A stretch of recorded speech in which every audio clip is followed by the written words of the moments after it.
Good morning, my beloved Buccaneers. It is your trusted Commodore Buck coming to you live from the blown out ruins of a collapsed explosives facility. I think you can see it over there, right? Where I have taken the pups. Hey, pups. Yeah, there they go. And so we got a good half-hour walk back, and this seems like a good opportunity to tell you all about the book I just finished reading. Literally a couple seconds ago, I was listening to it. Called The Number of the Beast by Robert A. Heinlein.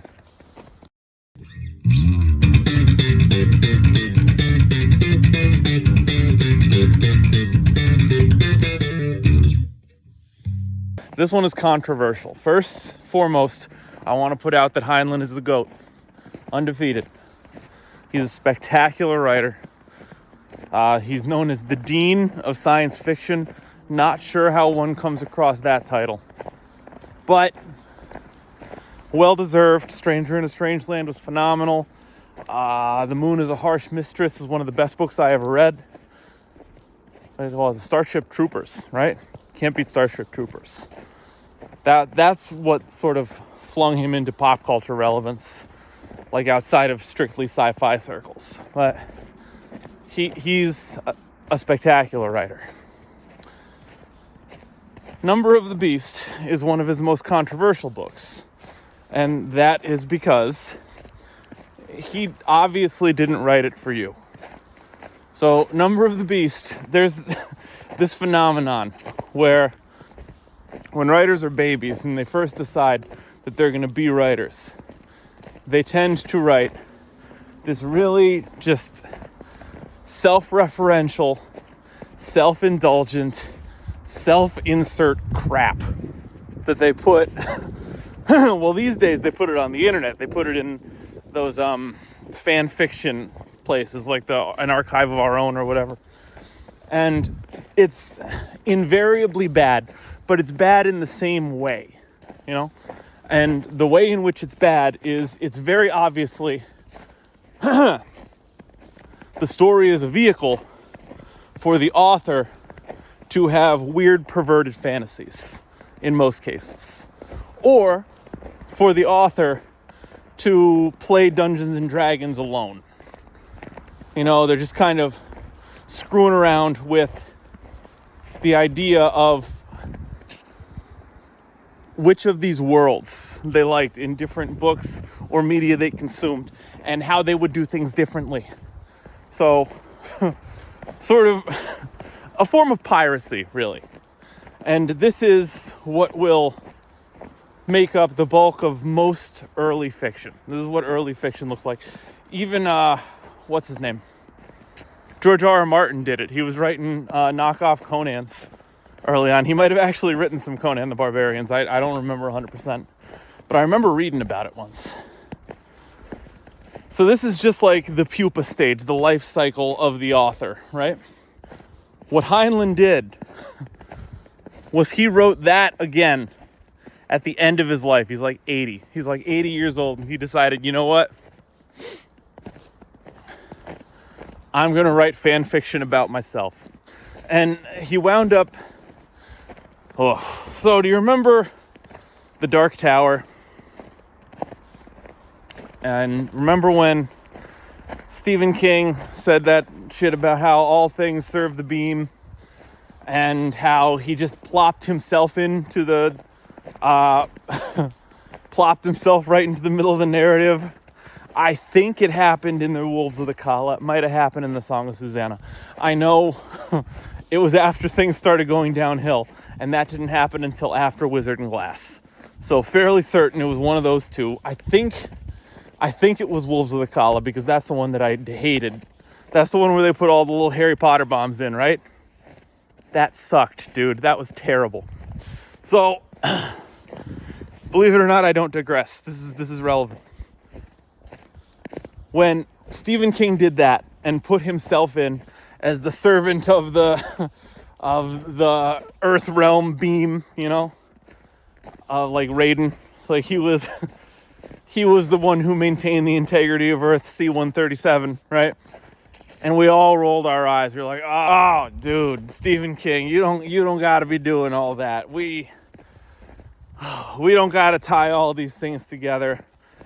Randall Flagg doesn't necessarily have to be it or Mr. Needful. None of these things need to be connected like this. We can just have independent universes."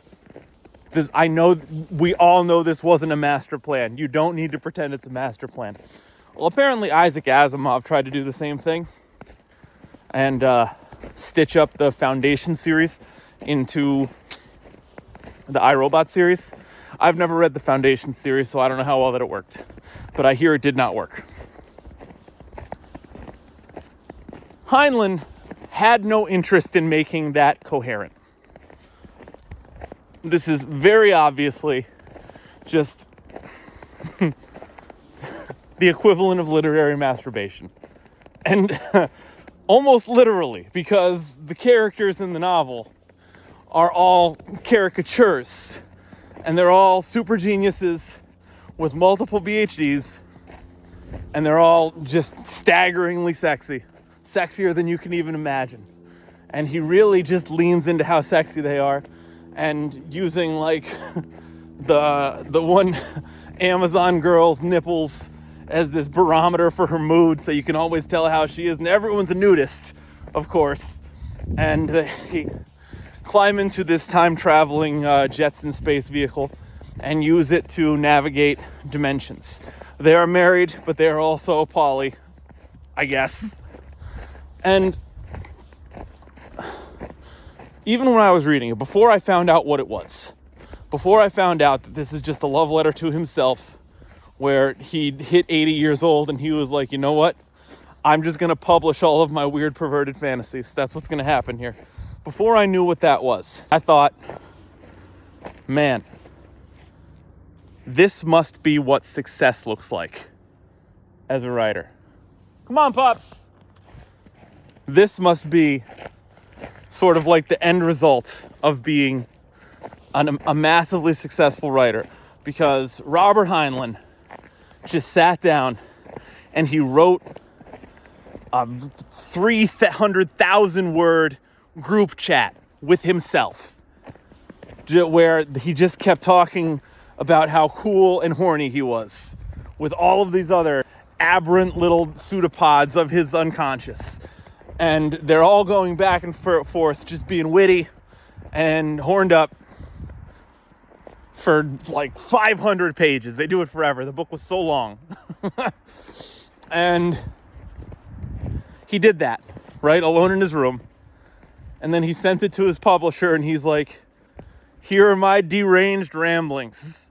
Let's turn it into cold hard cash. And his publisher was like, you're Robert Heinlein, so we'll do immediately that. We won't even run this bad boy through editing. Let's go straight to the shelves. This is going to make us some money. This right here, we're going to turn this into money. And it did. But if Goodreads is any indication, most people hate it. And most people hate it because it is juvenile and sophomoric and just staggeringly libertarian. And like both in the good ways and the bad ways. And seriously, if you get a chance, if you're interested in pursuing that, go on Goodreads. They flayed this book. Everybody hated it. I thought it was pretty good. It was too long. I will say that. We could have wrapped that up in a couple hundred pages. And it was far too self-indulgent. But he has the right to indulge himself. It's his party. He is trying to put this capstone on his career, you know? And let me give you a little bit of context. So the story starts off almost in media res, where they're at a dance and they decide to get married at the dance because in the society they seem to be much freer and easier with getting married. They just seem to do it on like a provisional basis. Like if you like one, you're like, nice, let's get loaner married. Let's do a marriage contract for like 3 years, see how it shakes out. which, I mean, not the worst idea I've ever heard. They go and they get married, and then the one guy's aunt, who isn't really his aunt, it's like the step aunt, goes and marries the daughter's father. So they're just one big family unit now, right? 2 generations of family unit. The only ones who are blood related are the father and the daughter. And that's where it starts. And they're all geniuses in different areas. She's a computer genius, and the dad's a math genius. And I forget what Zebediah is a genius in, but I know he was a fighter pilot, and he's got a bunch of PhDs, and he's like the muscle. And then there's the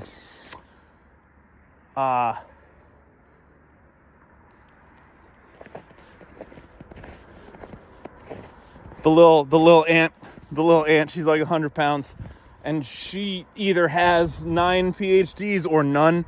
It was unclear exactly how she does it, but they all respect and fear her because she is just like this dilettante social savage. She's like if Cersei could do it right. Can you believe this guy?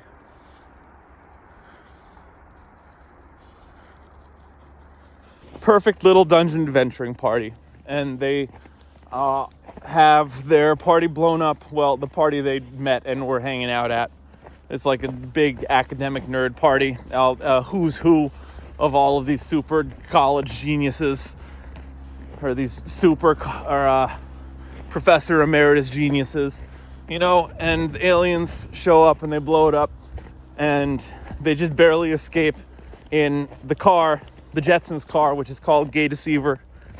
And then they accidentally figure out interdimensional travel, right? So now they're interdimensionally traveling, trying to find a suitable home because both of the women are pregnant. Immediately, they got pregnant the first night. So that becomes sort of what's driving the plot. We have to find a place to raise the children. So they hop around and they wind up in the middle of a war between Russia and England. And then somehow they wind up in the land of Oz, like from the Wizard of Oz. And I don't like that, man. You know, I don't like the Wizard of Oz in general. I think it's trite. I think it's overdone. I understand that it's like this legendary, big deal intellectual property that defined a generation and everything, but that generation is mostly gone, and I don't think we should have to care about the Wizard of Oz anymore. I know this is an especially unpopular opinion because they just rebooted it with Wicked, and everybody's trying to get me to pay attention to that. Maybe not me, but us, you know, as a zeitgeist. You're not gonna make me. It's not gonna happen. They're in Oz, and they're in the Alice in Wonderland, and they're dipping through all these other places. This is sort of what I mean when I talk about the self-indulgence. You know, Heinlein is slinging his interdimensional perverts from place to place, just having them wander around naked and talk about how much sex they're going to have with each other, and then have about that much sex with each other. And also get embroiled in these tense, primarily verbal negotiations with the denizens of each of the dimensions. And then the car comes to life. The car was an AI, but a limited AI because he wrote it in like 1980. So AI wasn't really a thing yet. But it becomes a super AI when it goes to Oz and becomes sentient and falls in love with the robot. TikTok, I don't know what TikTok is. I don't remember TikTok, because I felt this way about The Wizard of Oz for many years. And so I haven't rewatched it since I was a child. Well, since I was a teenage stoner who tried to make the Dark Side of the Rainbow thing work, and it didn't, and I thought that was boring too. So what does that tell you? I do digress now. In any event, he's just moving them through all of these different zones, you know, these settings, skipping the settings around, but the point is the character study. And the character study works because they're all interesting characters and witty. All of them are designed to be witty, and once again, this is just Heinlein playing with himself, but he's a clever guy, so it's funny. Like, they're good bits. He keeps doing bits, and they're good bits. It was an enjoyable read. It goes completely off the rails the further in you go, but how else could it go? Because once again, he didn't write this for me. He didn't write this for any readers. I don't think he even really wrote it for authors. He just wrote it exclusively for himself. And then he sent it to his publisher and said, publish it. And the publisher said, yes, sir. And that was it. And now it's out there. It's smart. It's a very intelligent book. But the problem is, it's got this really high buy-in. And the payoff doesn't justify the buy-in. Because, yeah, you can get the jokes, but they're still inside jokes. Like you can work your way around them being inside jokes and appreciate them for what they are. Because not all of them are designed to go over your head. But they still will. Because he wasn't telling any of those jokes to you.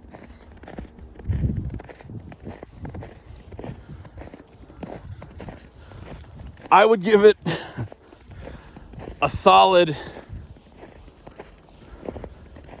3 stars. 3 stars. Because it was good. It was good, and he's a phenomenal writer. And it is like just a masterclass in in craft.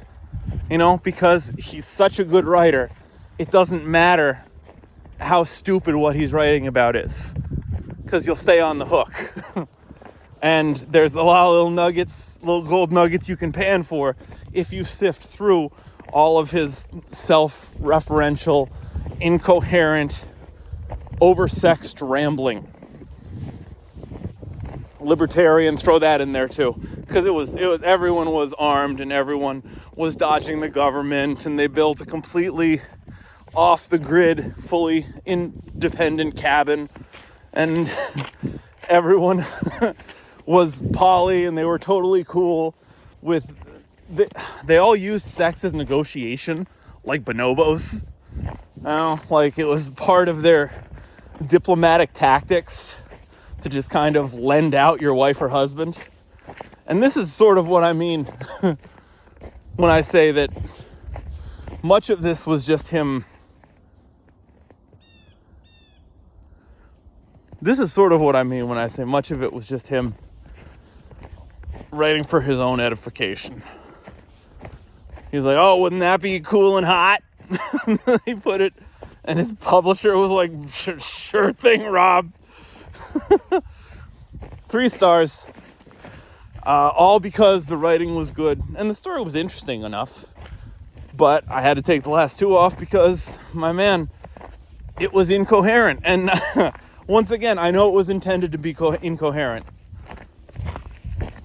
Or at least coherent to a level that I'm not at. There's a companion novel that I have not and probably won't read. And I'm sure that could clear up some of what made it so incoherent to me. But I mean, there's just not enough hours in the day to watch Robert Heinlein masturbate twice. Asks too much of me. All right, 20 minutes is good. Like, follow, subscribe, etc. See you in the next one.